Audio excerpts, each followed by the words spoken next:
नमस्कार, आप देख रहे हैं न्यूज इंडिया। आपके साथ मैं हूं निदा अहमद। बुलेटिन की शुरुआत करेंगे बड़ी खबर के साथ। उत्तर प्रदेश से ये अहम खबर है क्योंकि उत्तर प्रदेश में हीट वेव को लेकर एक्शन में फिलहाल सीएम योगी आदित्यनाथ नजर आ रहे हैं, क्योंकि हीट वेव से बचाव को लेकर उच्च स्तरीय बैठक करेंगे सीएम योगी आदित्यनाथ और दोपहर 12 बजे अधिकारियों के साथ ये बैठक होनी है और बैठक में स्वास्थ्य समेत कई विभाग के अफसर भी शामिल होंगे। तो दोपहर 12 बजे अधिकारियों के साथ अहम बैठक है, क्योंकि उत्तर प्रदेश के बाराबंकी की बात करें, उत्तर प्रदेश के बलिया की बात करें, लगातार वहां से मौतों का आंकड़े में इजाफा हो रहा है। गर्मी की वजह से लोगों की जान जा रही है और ऐसे में हीट वेव को लेकर सीएम योगी आदित्यनाथ एक्शन में नजर आ रहे हैं। और आज हीट वेव से कैसे हमें बचाव करना है, इसके लिए क्या रणनीति बनानी चाहिए, कौन से वो कदम है जरूरी जो उठाने चाहिए, इसी को लेकर दोपहर 12 बजे अधिकारियों के साथ सीएम योगी आदित्यनाथ अहम बैठक करने वाले हैं और इस बैठक में कई विभाग के अफसर भी शामिल होंगे। तो दोपहर 12 बजे हीट वेव को लेकर सीएम योगी आदित्यनाथ अहम बैठक करने वाले हैं कि हीट वेव से कैसे बचाव किया जा सके। बचाव को लेकर उच्च स्तरीय बैठक होने जा रही है।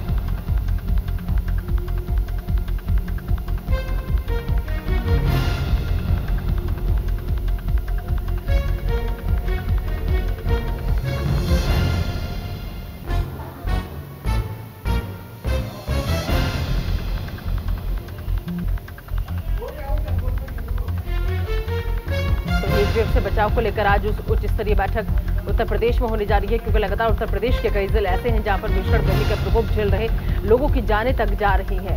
और इसके अलावा सबसे बड़ी बात यह कि हीट वेव से कैसे बचाव किया जाए, इसको लेकर के लोगों को क्या जरूरी दिशा निर्देश दिए जाएंगे, कैसे कौन सी गाइडलाइन होगी जिसका पालन करना होगा।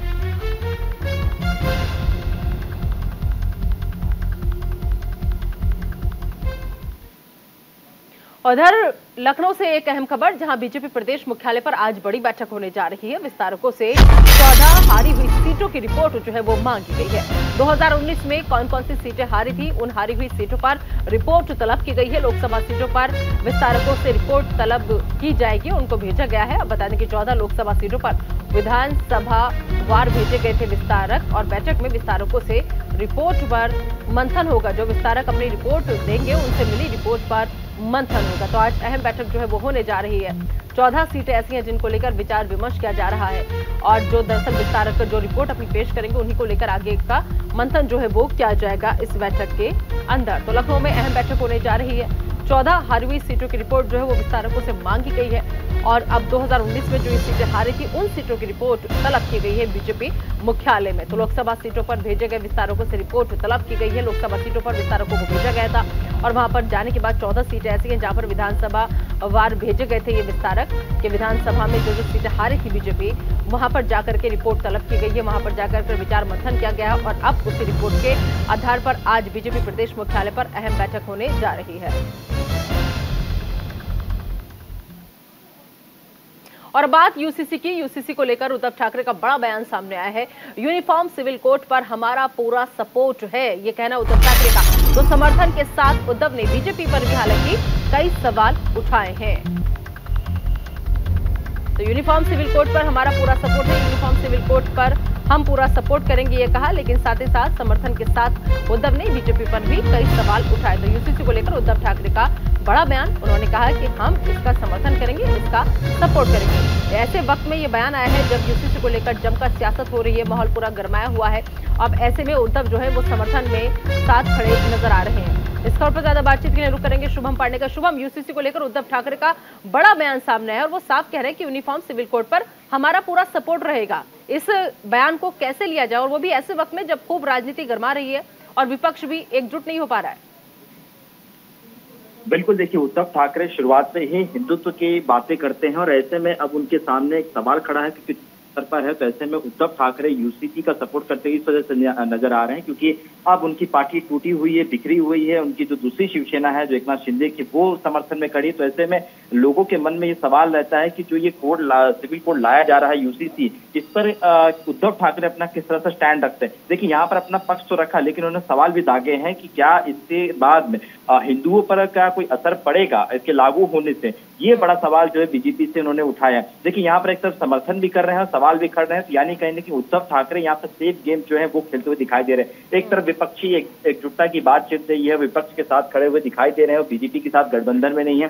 तो ऐसे में यहाँ पर जो यूसीसी लाने की जो बात चल रही है उसके समर्थन में तो है, लेकिन सवाल भी पूछ रहे हैं। तो यहाँ पे कहीं न कहीं जिस तरह से उद्धव ठाकरे अपना रोल क्लियर कर रहे हैं, स्टैंड क्लियर कर रहे हैं, क्योंकि आने वाले समय में चुनाव है और हिंदुत्व के सहारे पे जिस तरह से हिंदुत्व के एक बात कही जाती थी शिवसेना के लिए, बाला साहब ठाकरे के लिए, उद्धव ठाकरे के लिए, उसके ऊपर अपनी विचारों को रखते हुए कहीं न कहीं आने वाले समय के लिए, चुनाव के लिए तैयारियां जो है उद्धव ठाकरे अभी से कर चुके हैं और कहीं न कहीं ये दिखाने की कोशिश कर रहे हैं कि वो हिंदुत्व के हैं, असली हिंदुत्व उन्हीं का है। बिल्कुल, चलिए बहुत बहुत शुक्रिया इस तमाम जानकारी के लिए शुभम आपका। तो अहम खबर, बड़ी खबर, यूनिफॉर्म सिविल कोड पर हमारा पूरा सपोर्ट है, ये कहते हुए नजर आए उद्धव, लेकिन वहीं कई सवाल बीजेपी से भी पूछ डाले। और उधर उद्धव ठाकरे गुट को एक और झटका लगा है, क्योंकि प्रवक्ता मनीषा कायंदे ने दामन थाम लिया है। सीएम एकनाथ शिंदे की मौजूदगी में वो शामिल हुई है इस गुट में और ये सिर्फ नेतृत्व का बदलाव है, ये कहना है मनीषा कायंदे का। तो प्रवक्ता मनीषा कायंदे थी जिन्होंने अब फिलहाल उद्धव गुट का साथ छोड़कर शिंदे गुट का दामन थाम लिया है, क्योंकि सीएम एकनाथ शिंदे की मौजूदगी में वो शिंदे गुट में शामिल होगी और कहती नजर आई कि यह सिर्फ नेतृत्व का बदलाव है और इससे ज्यादा कुछ नहीं है। तो उद्धव ठाकरे गुट को उन्होंने अलविदा कहा और लिहाजा उद्धव ठाकरे के गुट को एक और झटका ये माना जा रहा है। प्रवक्ता मनीषा कायंदे ने शिंदे गुट का दामन थाम लिया है। सीएम एकनाथ शिंदे की मौजूदगी में वो शिंदे गुट में शामिल हो गए।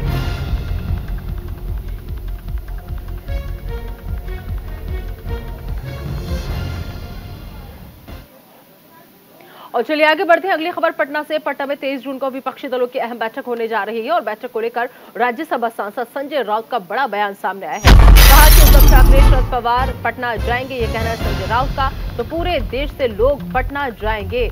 तो बैठक को लेकर राज्यसभा सांसद संजय राउत का ये बयान, जिसमें उन्होंने अहम जानकारी साझा की और कहा कि उद्धव ठाकरे, शरद पवार जो है वो पटना जाएंगे, यानी 23 जून को जो अहम बैठक होने जा रही है विपक्षी दलों की पटना के अंदर, वहां पर पूरे देश के लोग जाएंगे, ये कहना है संजय राउत का। और साथ ही साथ उन्होंने अहम जानकारी ये भी दी कि महाराष्ट्र से कौन कौन जाएगा। तो महाराष्ट्र से उद्धव ठाकरे और शरद पवार जो है वो पटना जाएंगे और जाकर के नीतीश कुमार की जो मुहिम है पूरे विपक्ष को एकजुट करने की, विपक्ष की एकता का संदेश देने के, उस मुहिम में नीतीश का साथ देने के लिए, उस मुहिम में नीतीश का समर्थन करने के लिए उद्धव ठाकरे, शरद पवार पटना जाएंगे। ये अहम जानकारी संजय राउत ने साझा की। पटना में 23 जून को दरअसल विपक्षी दलों की अहम बैठक होने जा रही है। उसी बैठक को लेकर राज्यसभा सांसद संजय राउत का ये बयान।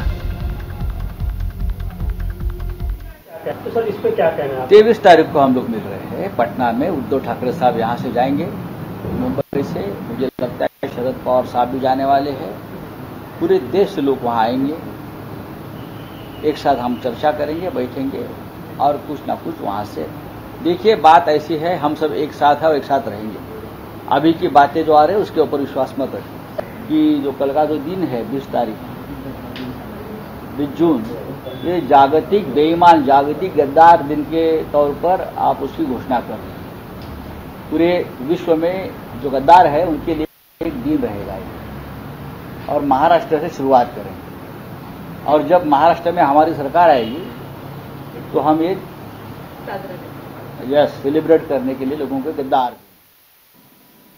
उधर उत्तर प्रदेश के प्रयागराज से बड़ी खबर बता दें आपको कि उमेश पाल हत्याकांड मामले में बड़ा खुलासा हुआ है। माफिया अतीक का बेटा अली भी साजिश में शामिल था। प्रयागराज के नैनी सेंट्रल जेल में फिलहाल अली बंद है और पुलिस को अली के खिलाफ अहम सबूत मिले हैं। सीसीटीवी फुटेज में अली से दरअसल 3 शूटर जो थे वो मिले थे। अली के खिलाफ रंगदारी, मारपीट और धमकी का मामला दर्ज है। तो अहम खबर, बड़ी खबर, उमेश पाल हत्याकांड को लेकर बड़ा खुलासा हुआ है।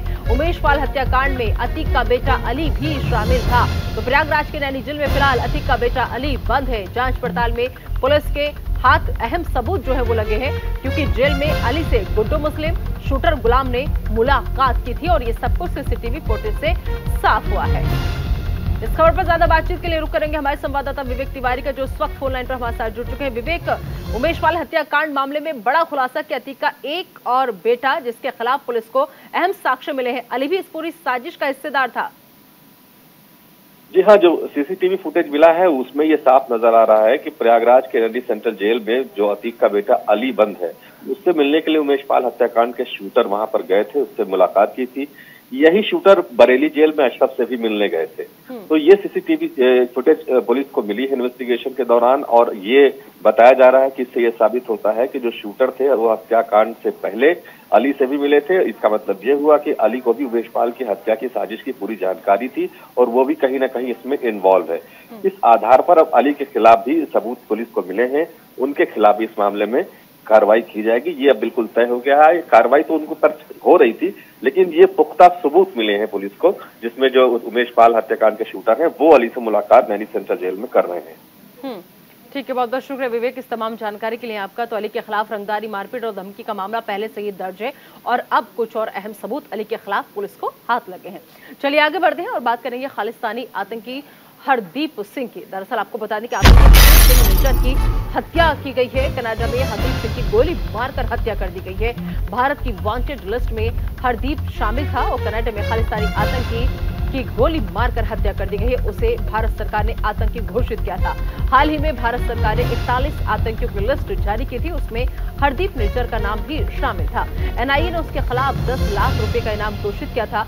हरदीप निज्जर कनाडा के सिख संगठन सिख फॉर जस्टिस से जुड़ा हुआ था।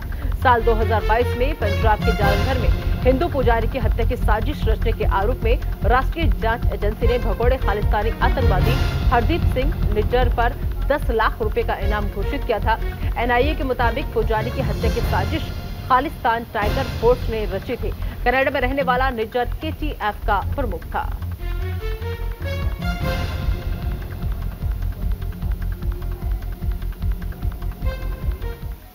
और अब बात फिल्म आदिपुरुष की। फिल्म आदिपुरुष का विरोध लगातार जारी है। पालघर में थिएटर में हिंदू संगठन के लोग जो थे वो घुस गए और थिएटर के अंदर उन्होंने जमकर हंगामा किया, शो को बंद कराया। पालघर जिले के नाला सुपारा के कैपिटल मॉल के अंदर भी हंगामा किया गया है। तो अहम खबर, बड़ी खबर, फिल्म आदिपुरुष का लगातार विरोध जारी है और इस बीच ऐसी खबरें भी लगातार सामने आ रही है। और अब पालघर से ये खबर सामने आई जहां पर थिएटर में हिंदू संगठन के लोग जो थे वो घुसे और घुस करके थिएटर के अंदर उन्होंने जमकर हंगामा किया और शो को भी बंद करवा दिया। तो फिल्म आदिपुरुष के विरोध में ये तमाम लोग यहाँ पर पहुंचे और जाने के बाद शो को ही बंद करा दिया।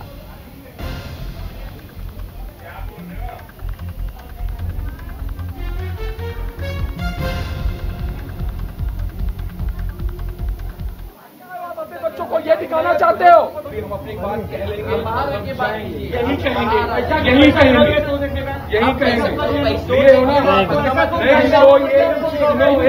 तुम्हें शर्म नहीं लगती हो?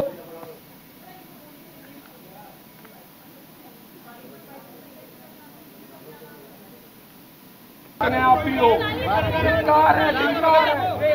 लोग बात करके देख रहे हो, ये इस तरीके से आपके देवी देवताओं को कह रहा है निकल, तुम्हारे देवी देवताओं को निकल कह रहा है। राम, भगवान श्री राम के आगे रावण सीता जी को लेकर के चला जाता और राम जी देखते रह जाते हैं। ये हुआ था रामायण में। ये सिखाना चाहते हो आप अपने बच्चों को, ये लेकर के आए हो आप अपने बच्चों को, ये दिखाना चाहते हो? हम अपनी बात कह लेंगे, यही कहेंगे, यही कहेंगे, यही।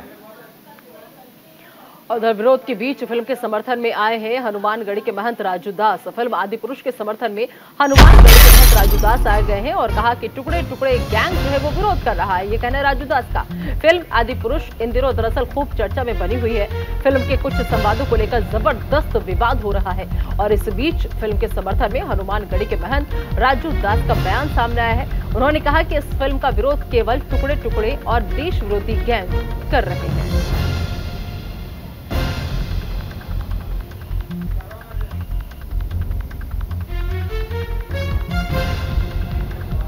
फिल्म आदिपुरुष के समर्थन में महंत राजू दास आए हैं और उन्होंने कहा कि फिल्म का विरोध कहीं भी नहीं हो रहा है, सिर्फ टुकड़े टुकड़े गैंग जो है वो विरोध कर रहे हैं। फिल्म आदिपुरुष के समर्थन में महंत राजू दास।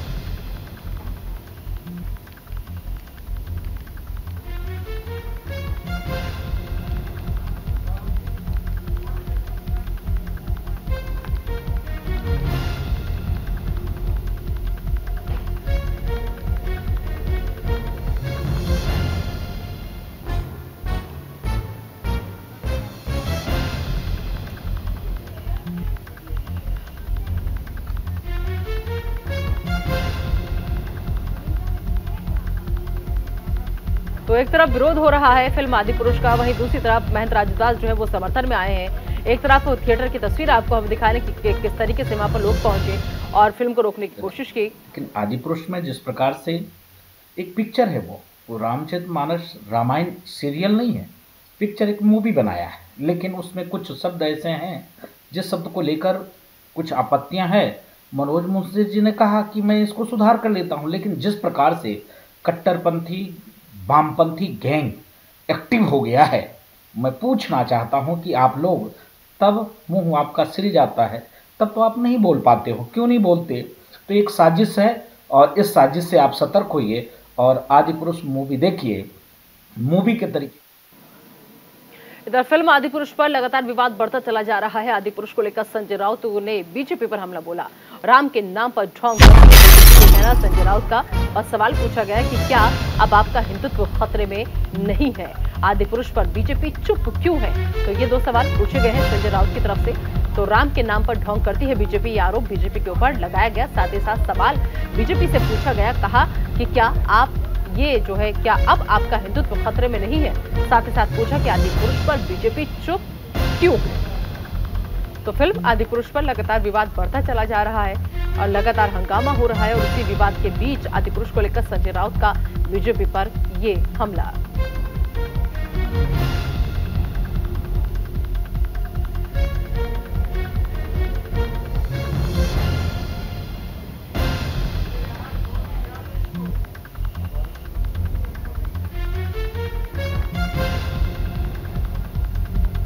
तो फिल्म आदिपुरुष में दो धड़े बढ़े हुए नजर आ रहे हैं, एक वो जो लगातार मुखालफत कर रहे हैं और एक वो जो इसके समर्थन में आ रहे हैं, जैसे महेंद्र राजदास ने समर्थन में आए और कहा कि रामायण नहीं, ये एक फिल्म है, इसे फिल्म के तौर पर ही देखना चाहिए।